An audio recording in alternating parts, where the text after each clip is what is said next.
Olá, sejam todos bem-vindos ao Pode Comunicar, o podcast do projeto de extensão Comunica Direito Privado da Universidade Federal de São Paulo. Meu nome é Lara, sou estudante de Direito aqui da Unifesp e hoje a gente vai conversar um pouco sobre o assunto mediação. E eu trouxe a professora Isis, que é especialista em mediação e professora de Direito da Unifesp, e a Letícia para a gente conversar um pouquinho sobre isso. Letícia, o que você vai começar trazendo para a gente hoje?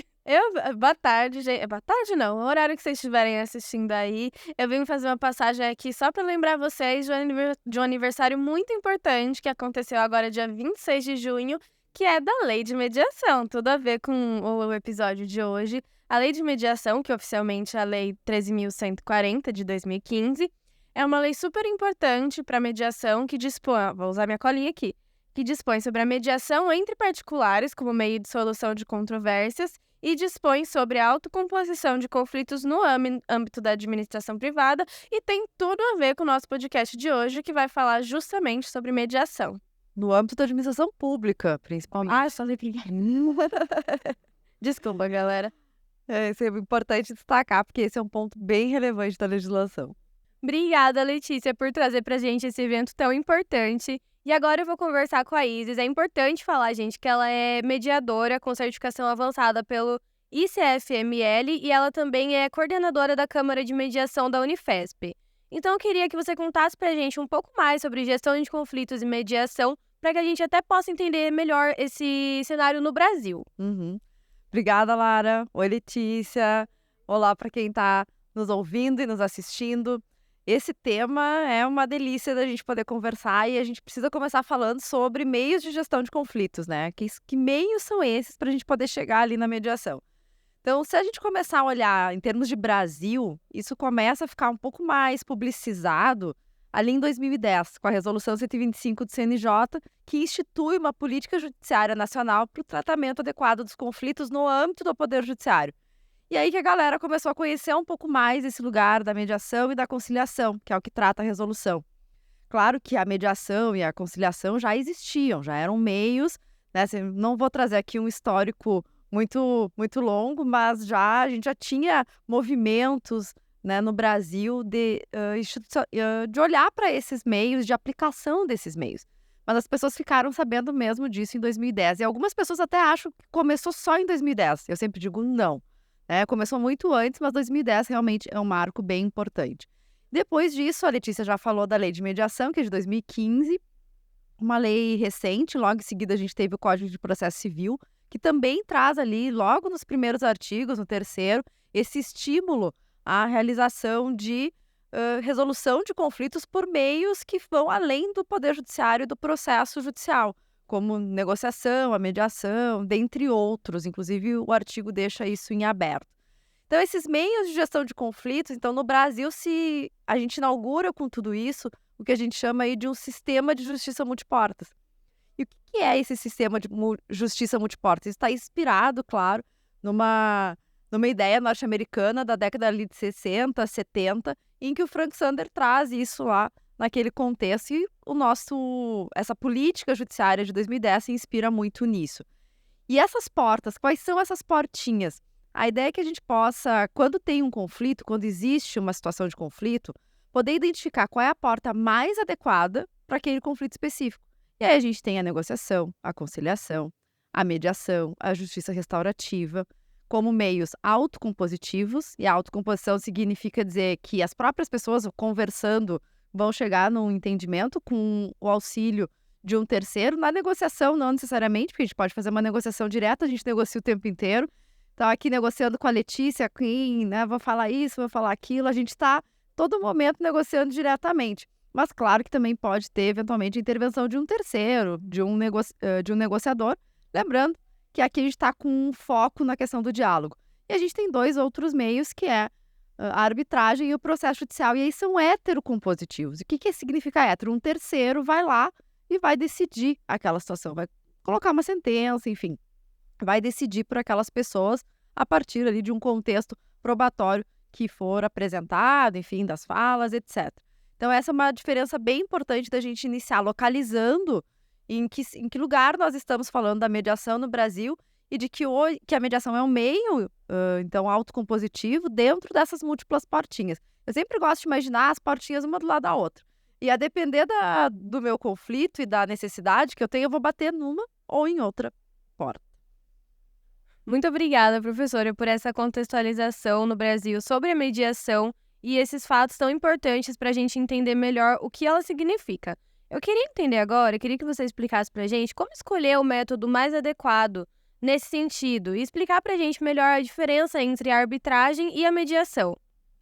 Joia, essa é uma pergunta que eu acho super importante, porque é uma coisa que a gente às vezes fala pouco. Eu sempre dou o exemplo do médico. Vocês acham que o médico, quando for receitar um remédio para vocês, ele vai fazer exames, correto? Porque a dosagem do remédio vai depender da tua necessidade. E por que no direito a gente não faz essa análise, né? Esse diagnóstico e esse prognóstico do conflito em alguns casos? Então, a triagem do conflito é isso, a gente poder olhar para esse lugar de identificar quem são aquelas pessoas. Então, nós teremos critérios para identificar essa triagem. Então, características do conflito, interesses e posições daquelas pessoas que estão envolvidas naquele conflito. Por exemplo, também a natureza daquela relação entre as pessoas. É uma relação continuada? É uma relação familiar? É uma relação empresarial? É uma relação de que ordem, né? Em que contexto está inserida essa relação? Porque é sempre bom lembrar que o conflito, ele é sempre relacional. Isso é interessante, porque vamos imaginar que a gente está brigando aqui, Letícia e eu estamos com um conflito seríssimo sobre a caneta, né? Que Letícia quer minha caneta, eu disse que a caneta é minha, assim a gente está nesse lugar. Então, quando a gente identifica esse lugar, o problema não é a caneta, o problema é a minha relação com a Letícia e como que essa relação se estabelece, não é o objeto em si. E é muito bacana a gente olhar nessa perspectiva, porque isso vai ser muito importante para a gente verificar qual das portinhas que eu falei que a gente vai bater na hora de identificar. Então, identificando esses critérios, também custo, tempo, quanto tempo leva um processo judicial, comparando, por exemplo, com o uso da arbitragem ou com o uso da mediação. Isso é interessante? Não é interessante? Então, isso tudo é avaliado, feito uma triagem detalhada.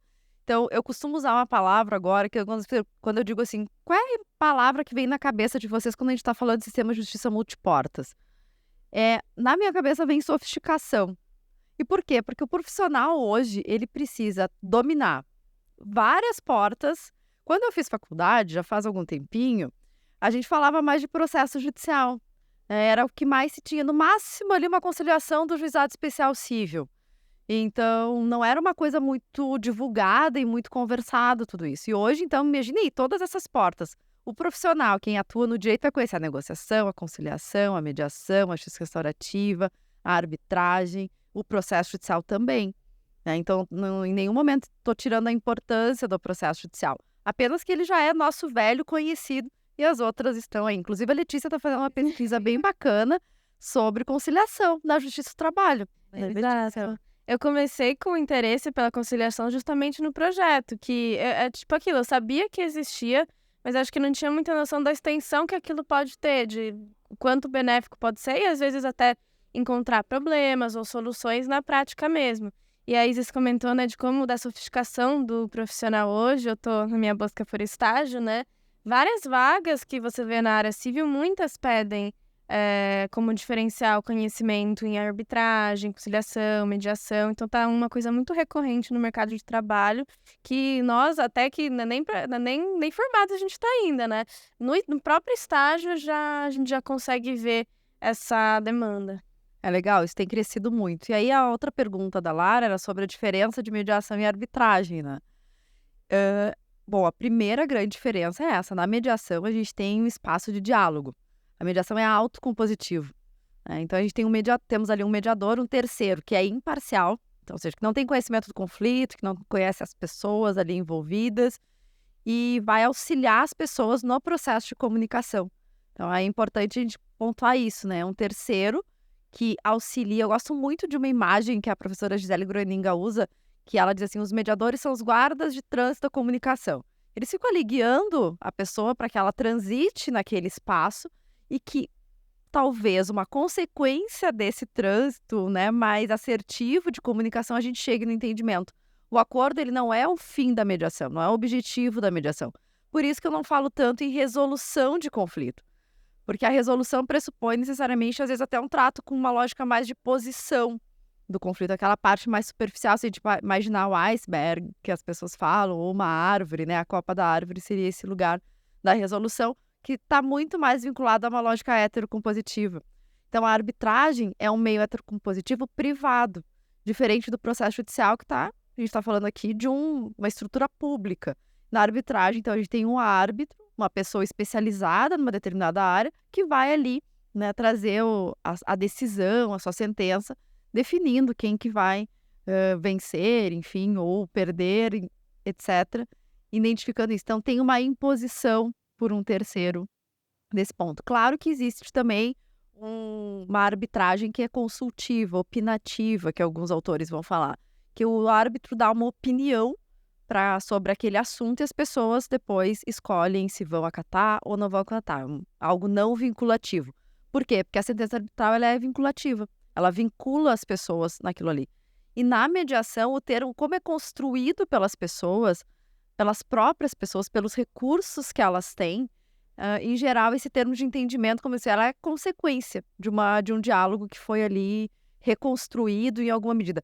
Não é aqui que fique amigo, eu não quero ficar amigo do fulano. Não, não é isso que a gente faz na mediação. Apenas se dá um enfoque para que a comunicação possa existir com assertividade e de uma maneira que possa gerar bons resultados nesse contexto. Muito obrigada, professora. Bom saber de tudo isso. Eu queria fazer uma pergunta em cima disso que você disse. Acho que deu para entender bastante mais como funciona na prática a mediação. Mas acho que uma coisa que causa bastante dúvida nas pessoas é: eu estou passando por um conflito. Como que eu encontro um mediador? Eu vou peço para um advogado me indicar um? Como que eu realmente encontro esse profissional para me ajudar a resolver questões, a gerir conflitos? Legal. Eu acho que o primeiro profissional que vem na nossa cabeça quando a gente tem um conflito é o advogado, né? Eu tenho um conflito, eu tenho um processo, quem que eu vou buscar? Vou buscar o advogado. Essa é a primeira pessoa que geralmente vem à nossa mente. E o advogado, ele é um grande parceiro da mediação e uma pessoa super qualificada para realizar essa triagem que eu comentei.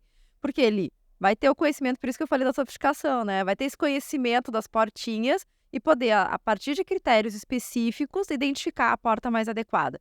Mas vamos imaginar que a pessoa já sabe, não, eu quero mediação, eu já conheço esse meio, já estou querendo ir atrás disso. Nós temos câmaras privadas de mediação, então a mediação tem nesse espaço, com uma lista de profissionais, mediadores autônomos também. Essa lei que a Letícia falou é muito importante, porque ela regulamenta várias coisas, e nós temos também a mediação no âmbito público, que seria, por exemplo, né, a questão do Poder Judiciário, que são os sejusques.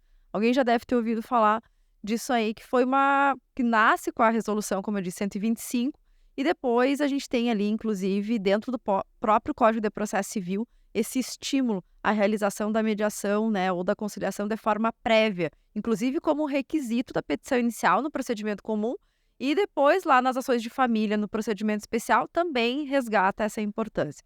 Então, se eu quero buscar esse profissional, eu tenho alguns lugares. Como eu disse, as câmaras privadas, profissionais autônomos e no âmbito público. Mas não é só no Poder Judiciário. Em âmbito público, também alguns espaços têm câmaras próprias, como é o caso da Unifesp. A Unifesp tem uma câmara de mediação para atender conflitos que demandam situações envolvendo servidores. É para o público interno da Unifesp. Não atende público externo. Outros lugares, como a Defensoria Pública, também, em alguns estados, possuem câmaras próprias. Então, a gente tem mediação, né, extrajudicial, mas em âmbito público. Porque a mediação que acontece dentro do Poder Judiciário, que a gente chama de mediação judicial. Obrigada, professora, por explicar isso pra gente. Acho que são dúvidas que, assim, elas são mais práticas e importantes para quem vai optar por esse método de gestão de conflitos. Agora eu queria perguntar para você, colocando assim, que grande parte do nosso público são estudantes de direito e aí vem uma carreira, que toda a expectativa de uma carreira pela frente. Caso hajam pessoas que se interessem por esse tema, né, por essa carreira do mediador, você consegue explicar alguns requisitos para ser um mediador? Como faz para se tornar, a sua experiência, se há um perfil específico para ser mediador? Esse tipo de informação. Ótimo, Lara, essa tua pergunta é super importante e eu quero começar dizendo que, além do mediador, dessa carreira do mediador, esse sistema de justiça multiportas, esse lugar dos meios de gestão de conflitos, eles podem abrir outras portas, né? Com perdão, o trocadilho aqui. Mas, por exemplo, a pessoa pode ser um designer. Ele pode se especializar em algo para fazer desenhos de sistemas. Desenhos de sistemas de comunicação, desenhos de sistemas de disputas, em que vai ter aqui uma especificação técnica bem importante e o conhecimento dessas inúmeras portas que a gente tem. O mediador, pela legislação, a gente tem 2 lugares, como a gente tem mediação judicial e extrajudicial. Na judicial, nós temos critérios e um curso específico que é dado pelo próprio Tribunal de Justiça, com também espaços conveniados. Então, a gente tem aí um foco para atuação no âmbito do judiciário. Quando a gente tem o extrajudicial, a gente não tem necessariamente ali, diz que tem que ter, a lei é muito enxuta nesse lugar. Mas eu acredito, aqui pela minha experiência, que há necessidade importante de ter uma formação, um curso de formação específico na área da mediação. Existem vários cursos de formação pelo Brasil, são cursos com uma carga horária significativa. Em geral, eles vão para além de 100 horas teóricas e também de estágio supervisionado, porque também não adianta só fazer a teoria e não fazer a prática, porque daí tu não consegue atuar de maneira efetiva, porque a gente aprende a mediação mesmo fazendo mediação, na prática. Então, acho que quem quer ir nesse lugar, começar a buscar esses cursos, esses espaços, começar a identificar qual é o lugar que mais se sente convidado a estar. E lembrando que a mediação ela pode ser em várias áreas. A gente tem mediação na questão ambiental, a gente tem mediação no âmbito empresarial, a gente tem mediação nas questões de família. Às vezes as pessoas dizem, mediação é só pra gente de família, né? Porque vai trabalhar mais o conflito, trabalhar essas relações, principalmente quando tem filhos. Eu digo, isso é um grande mito. É um meio super adequado, porque a mediação ela é mais indicada para relações que são continuadas, porque ela preserva muito esse lugar das relações e desse cuidado das relações e do diálogo entre essas pessoas. Então, diante desse cenário, mas, além disso, mediação institucional, dei o exemplo da Câmara da Unifesp, da Defensoria Pública, escolar também, né, universitária, enfim, a gente tem vários ramos de atuação da mediação e isso é bem importante a gente se especializar, conhecer aquela área. Eu sempre digo, e alguns mediadores não concordam muito com esse ponto, mas eu sempre acho importante eu conhecer. Imagina se eu vou fazer uma mediação na área da tecnologia e não entendo uma palavra do que as pessoas estão falando.